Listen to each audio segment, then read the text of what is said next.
It's Joe Pug here on WNCW, strapping up a harmonica for the next song, and he is playing this evening at the Gray Eagle in Asheville. If you said what time your set starts, I don't remember. So I play at 9, and then our opener, which if people who do have tickets for the show or who are going to come, the opener's Anna Tivell from Portland, Oregon, who is excellent. Yeah. And who, if you're going to come to the show, she would be worth it just to come see a show of hers. But if you're going to come to the show, definitely make it for the opening act that goes on at 8 o'clock because she's superb. Great. We've had her here, I think, with and without Maya DeVitri here in Studio nice. B. Yeah. So that's this evening at the Gray Eagle in Asheville. Tomorrow night, the Evening Muse in Charlotte. Is Anna Tivell joining you for that one? She'll be there for that one, but that one's sold out. So the night to come, the night to get tickets for is tonight in Asheville. All right. One night only in Western North Carolina. Okay. Joe Pug here on WNCW.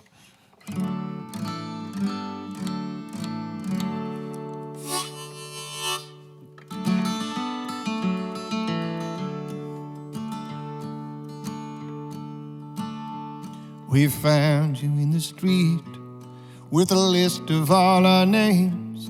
There were stars beside the strongest and the weakest. They cut you quite a deal, almost too good to refuse. But some of us don't just worship what's convenient. We thought that our distance was safe, but wickedness can travel. You are not fragile. You are not fragile. You are not fragile. And your father, rest his soul, the finest man I ever knew, spoke a truth that was clean as an island. They gave him every chance to repeat the party line, but he shattered their windows with his silence. So they took him out back in the rain, and they made him an example. But you are not fragile. You are not fragile. You are not fragile.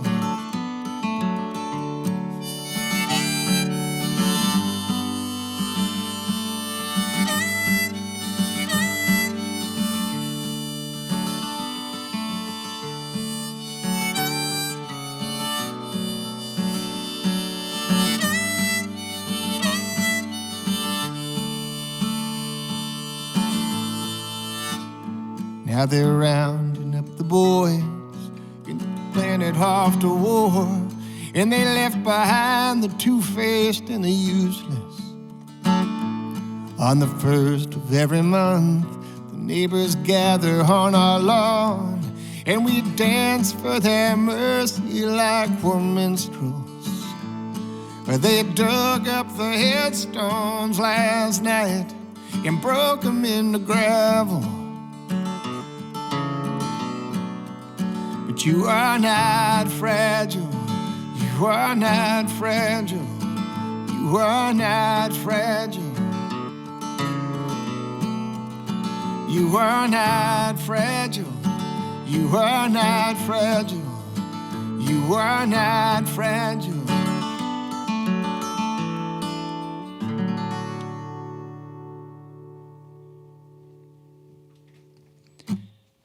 It's Joe Pug here on WNCW, joining us here this morning as he tours through the area for a couple of shows.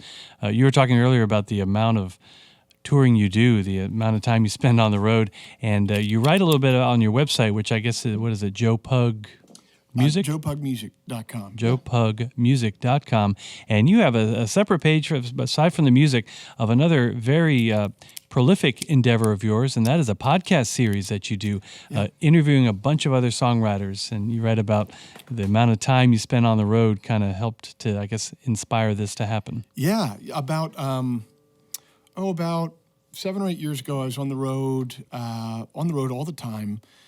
At a certain point, I couldn't listen to music. You hit a certain point in the day, if you've listened to a couple hours of music, can't listen to anymore. So I started listening to podcasts, like a lot of people. They've become immensely popular. And there was this one podcast I was looking for, which was like in-depth talks with songwriters about both the craft of songwriting, but then also what it's like to actually be a songwriter, be on the road, get your start, get your first big break. How do you get an agent? How do you make ends meet? How do you do all sorts of things? And so I went looking for this podcast, and I couldn't find it. And so I took that as an invitation of, if I can't find it, then I'll make it. And so about 7 years ago, I started this podcast called The Working Songwriter. We've since done about over 200 episodes of different artists, everyone from Steve Earle to Lucinda Williams to Brandon Flowers of The Killers to Ian MacKaye of Fugazi, Leanne Womack, a ton of pop country songwriters who are doing that type of thing, and it's become, I would say that it's now the principal way that people hear about my music. It's become like my Trojan horse for getting my music to other people, but it's also become an endeavor in and of itself. So it's every Friday, and it's called The Working Songwriter. Yeah, you've nabbed some really good ones, some hard to find ones. I mean, John Hyatt, Todd Snyder, Iris DeMent. These are hard ones to maybe track down. And Iris DeMent was the time hardest one to get, by far. Todd is a friend of mine, so I was able to just kind of like talk him into it. But Iris DeMent, for years, she had a publicist, and the publicist, now that I run a podcast, I get all the emails from the publicists, which is really great because when artists hire a publicist, I can let them know how good the pitch was or not. Like if I just got like a boilerplate thing for the publicist, they're paying, $10,000 for 3 months, I can be like, did you know that you're paying for nothing? But I kept on getting these emails from her publicist when she would have different projects coming out. And every time I would say, Iris DeMent is always welcome on the podcast, anytime. And that she would always write back and say, actually, she doesn't do many interviews, and thanks, but she won't be on this time. And this last time around, a couple months ago, the publicist said, yeah, I think we can get her if you can do it at this one specific time. So we got her on, and I realized she was definitely a white whale for me to get on the show. And we finally got her on, and it was a good episode. Good. Such an interesting variety of different genres that you cover. Yeah. Like, have you interviewed any that you're like, okay, you don't know anything about them much, or you can barely relate to them, but it still worked out? That's a lot of like the pop country. Yeah. Because a lot of those songwriters, they are working songwriters, but not many of them like go on the road to do it. Like they go to an office building during the week, and they pop around different offices to write songs. And they write, 2 songs a day. They write 5 songs a week, whatever. And they write on these publishing deals, and then those are taken by song pluggers to major artists, and you try to get a cut on somebody's album. You try to get a single on somebody's album. So learning about what those guys and gals do it's been a learning experience. That is a different, they're songwriters and I'm a songwriter, but it's like I run an Arby's franchise and they run, like a Michelin-starred restaurant of some kind. Like, it's kind of like it's definitely a different gig. You know what I mean? Yeah. So. I don't know. I find your songwriting to be a little more on the Michelin side than the Arby's side when it comes to quality, but, let's just talk about how much you would pay for the meal. Yeah, right. Well, so I bet you've learned a heck of a lot about the industry, which inspired you to do this. It's like, I want to learn more about what I do. Any things that you've adopted from them that have changed your way of doing things over time? I have learned that how much luck and good fortune is involved in entertainment. And this is not, it's easy in some ways to say that if you're the guy that's just pounding around playing small nightclubs all over the world and saying, well, if I had just been lucky, it'd be a different thing. I'm not saying it in that way at all. I love going around and playing these clubs. I'm just saying that you can't put too much of your self-worth into how things work out, particularly in entertainment, because you can't guess what the zeitgeist is going to be. You can't guess what's going to connect with people. You can't guess the breaks you're going to get. And I've watched hundreds of bands and songwriters at this point who are peers of mine. 95% of them fall away and nothing happens and they go do a different job, and 5% of them rise up to, some of them play arenas, some of them play theaters. Like I've seen the arc. I've seen from they were playing to 5 people in a bar to they're playing in an arena. I've seen that. And I never could have guessed who were the ones that would be part of the 95% and who would have been part of the 5%.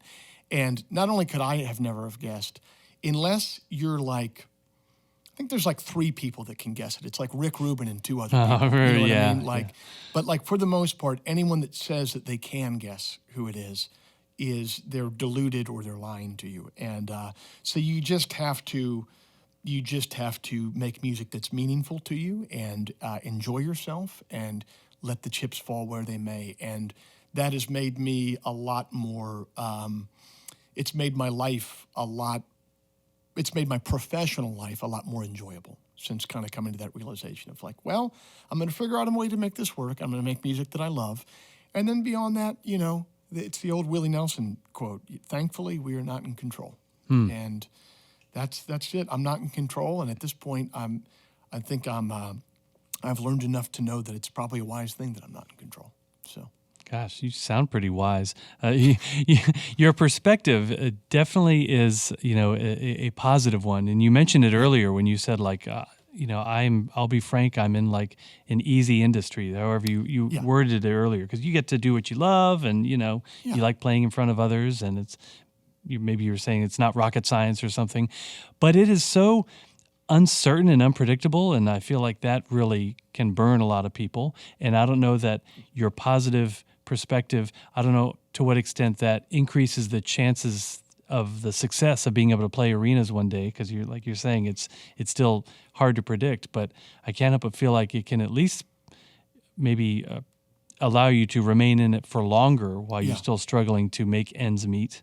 And if you're enjoying it, all the better. Yeah, I think it's really important to, if you're an artist, you can make exactly what you want and do it exactly your way, the way that you want to do it, and you can stick to that, and you can be very bitter if things don't work out for you. But I think a more positive way to look at it is you have to really think of like, if you want people to give you money for what you do, you better be giving them something that they love, that they, not only do they love, but they have to tell their friends and family about it. Like, I just bought this thing, whether it's a concert ticket, whether it is a vinyl record, a poster, whatever.